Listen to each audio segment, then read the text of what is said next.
What is astrology? Astrology is the study of how the movements of the planets and stars mirror our experiences here on Earth. Your birth chart is basically a cosmic snapshot, your free will of the sky at the exact moment you took your first breath. From that chart, we look at three main things: the planets, the zodiac signs, and the 12 houses. However, I also use degrees in a chart that creates patterns. So you will often hear me talk about the degrees in charts. Planets show energy, signs show personality, and houses show areas of life. So when I talk about transits or aspects, it's all built on these foundations of astrology. A birth chart or a natal chart is like your soul's blueprint.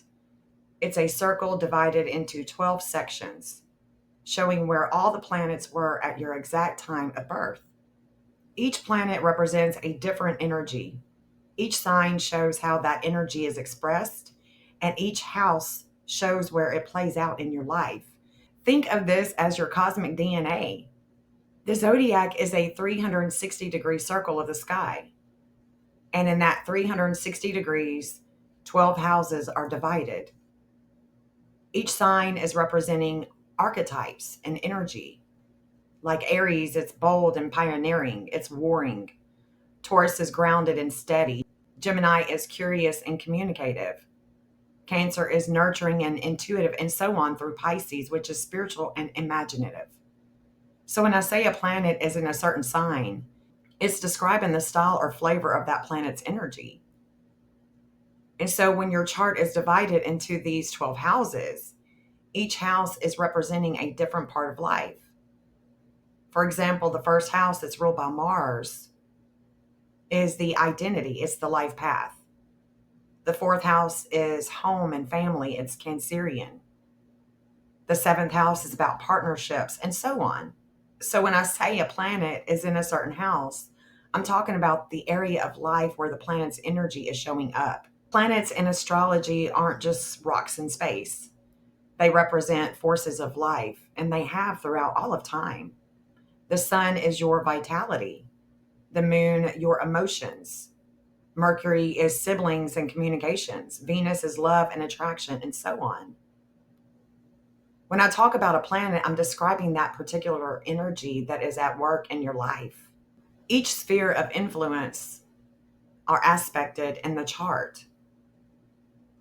Think of them as conversations between planets and planetary spheres of influence. So a square is a 90-degree angle and it creates tension. A trine is harmony. An opposition is a push and pull, like a tug of war. It's challenging. A conjunction is when energies are merging together, they are side by side. When I say two planets are in an aspect, I'm describing the way that those energies are interacting in your life. Retrograde is a part of astrology. It's a term that we use, which means a planet appears to move backward from our perspective of the Earth. And it's not really going backward. It just looks that way in the time clock of astrology. It means retrograde. It means review, reflection, redo. A lot of times, astrologers will talk about Mercury retrograde, for example. And oftentimes that brings delays with miscommunications or tech glitches. It's also a time to rethink, to reorganize, and reconnect. Transits are different than your birth chart. So if I say something is in transit, that means that the transits are current movements of the planets in the sky compared to your birth chart. They show what kind of themes or energies are active in your life at the moment. For example, if Saturn is transiting your seventh house, you may experience serious lessons or commitments in relationships. Transits are like the weather forecast of your chart. If I were to say there's a stellium is when three or more planets are clustered in the same sign or house. It creates a strong focus of energy in that area of life. For example, if you have a stellium in the 10th house, there may be career changes that are going to be a huge theme in your life. It's like turning the volume way up on one part of your chart. If I say you rise, what is your rising sign? When I do different forecasts and I do it for the rising ascendant, the rising sign is also called the ascendant. It is the zodiac sign that was rising on the eastern horizon at the moment you were born. It's the lens through which people see you. It's your personality, your life path, how you show up in the world, your style, your approach, your outer personality. So while the sun is your core vitality, your rising sign is the mask you wear when you step into the outer world. Your natal chart, it's never going to change. It's the map of the sky of the moment you were born. The transits are just the current movements. I talk about the lunar nodes of fate. The lunar nodes aren't planets. They're points where the moon's orbit crosses the path of the sun. In astrology, they represent destiny, fate. The north node shows where your soul is growing and stretching to, and the south node shows habits and patterns from your past.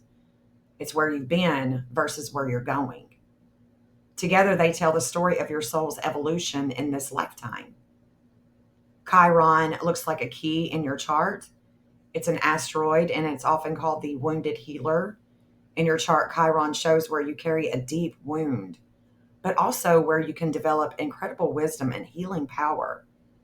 For example, someone with the third house Chiron may struggle with communications early in life, struggle with siblings, but later become a powerful teacher or even a writer. Chiron's lesson is your pain can be your ultimate gift. So I hope that this puts a little bit of astrology into perspective. It's a language. It's not something that you can just learn overnight. It is an ongoing evolutionary study and art. If you have yet to have your birth chart read, please reach out to me. Visit my stand store. It's linked in the description below. And until my next video, peace out.